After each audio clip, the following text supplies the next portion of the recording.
Assalamualaikum warahmatullahi wabarakatuh. Alhamdulillahilladzi samma nafsahu bil muhaimin. Asyhadu an la ilaha illallah wahdahu la syarikalah. Wa asyhadu anna Muhammadan abduhu wa rasuluh sallallahu alaihi wasallam wa ala alihi wa ashabihi amma ba'du. Saudaraku yang berbahagia, alhamdulillah dengan izin Allah kita kembali bertemu dalam kajian Asmaul Husna sesi yang ke-8. Bismillahirrahmanirrahim. Ats-tsaminu min asma'illahil husna al-muhaimin. Yang ke-8 dari Asmaul Husna yaitu al-muhaimin. Al-muhaimin adalah Allah yang maha mengawasi atas segala sesuatu, atau Allah yang maha memelihara atas segala sesuatu. Seluruh alam semesta ini dan isinya tidak luput dari pengawasan Allah Al-Muhaimin.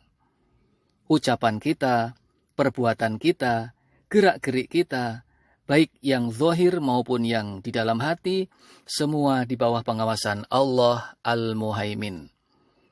Juga rezeki kita di bawah pengawasan Allah Al-Muhaimin, hingga tidak mungkin rezeki kita ini meleset. Allah memerintahkan kepada malaikat mengirimkan rezeki pada kita diawasi oleh Allah Al-Muhaimin.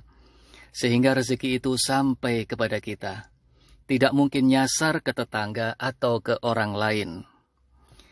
Ajal kita juga di bawah pengawasan Al-Muhaimin. Sehingga tidak bisa dimajukan atau dimundurkan satu detik pun oleh malaikat maut. Dalam firman-Nya, la yastakhiruna sa'atan wa la yastaqdimun. Ketika ajal itu tiba, tidak bisa ditunda atau dimajukan satu detik pun. Malaikat maut juga tidak akan salah sasaran di dalam mencabut nyawa makhluk Allah. Itu semua karena di dalam pengawasan Allah Al-Muhaimin. Saudaraku yang berbahagia, tidak ada satupun makhluk di alam semesta ini yang luput dari pemeliharaan Allah. Catatan-catatan amal perbuatan kita yang lalu, 10 tahun yang lalu, 30 tahun yang lalu, atau selama apapun masih dipelihara oleh Allah. Masih ada, masih disimpan, tidak bakalan dilupakan oleh Allah Al-Muhaimin. Pada waktu itu kita ada di mana, berbuat apa, dengan siapa, tanggal berapa, jam berapa, catatannya masih dipelihara oleh Allah Al-Muhaimin. Tidak akan terhapus. Dalam firman-Nya, فَمَنْ يَعْمَلْ مِثْقَالَ ذَرَّةٍ خَيْرًا يَرَهُ وَمَنْ يَعْمَلْ مِثْقَالَ ذَرَّةٍ شَرًّا يَرَهُ. Walau sekecil semut, perbuatan baik maupun perbuatan jelek kita, ada catatannya di sisi Allah Al-Muhaimin. Kemudian difirmankan dalam surat yang lain, ma yakunu min najwa thalathatin illa huwa rabi'uhum wala khamsatin illa huwa sadisuhum wala adna min dzalik wala aktsar illa huwa ma'ahum aina ma kanu. Al-Mujadilah ayat 7. Yang artinya tidak ada pembicaraan rahasia antara 3 orang, melainkan dialah keempatnya. Dan tidak ada pembicaraan antara 5 orang, melainkan dialah keenamnya. Dan tiada pula pembicaraan antara jumlah yang kurang dari itu atau yang lebih banyak, melainkan dia bersama mereka dimanapun mereka berada.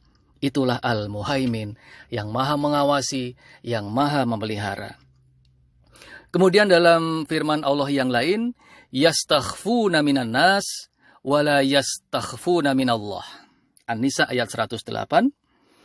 Mereka bisa bersembunyi dari manusia, tetapi mereka tidak bisa bersembunyi dari Allah Al-Muhaimin. Dalam ayat yang lain, wa huwa ma'akum ainama kuntum. Dia bersamamu dimanapun kamu berada.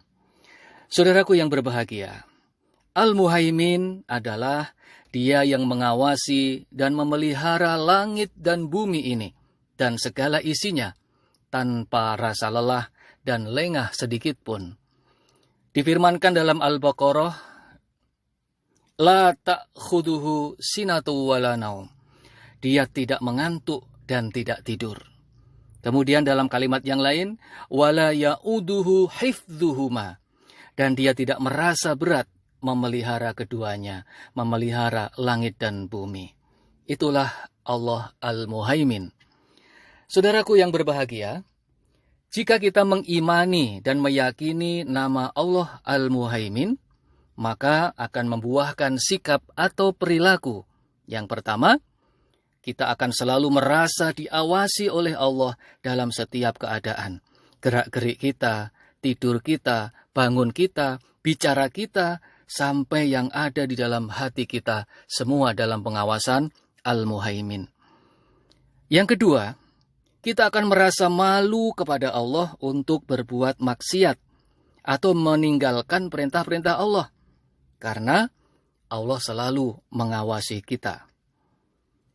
Kemudian yang ketiga, apabila kita mengimani dan meyakini Al-Muhaimin, setiap kali kita ditakdirkan berbuat dosa, kita akan buru-buru bertaubat mohon ampunan kepada Allah. Sehingga catatan-catatan dosa itu dihapus oleh Allah. Karena jika tidak bertaubat, catatan dosa itu akan terus tersimpan dan terpelihara oleh Al-Muhaimin, dan kelak akan dipertanggungjawabkan pada hari kiamat. Saudaraku yang berbahagia, itulah penjelasan singkat Asmaul Husna yang ke-8, Al-Muhaimin. Semoga Allah meridhoi. Wassalamualaikum warahmatullahi wabarakatuh.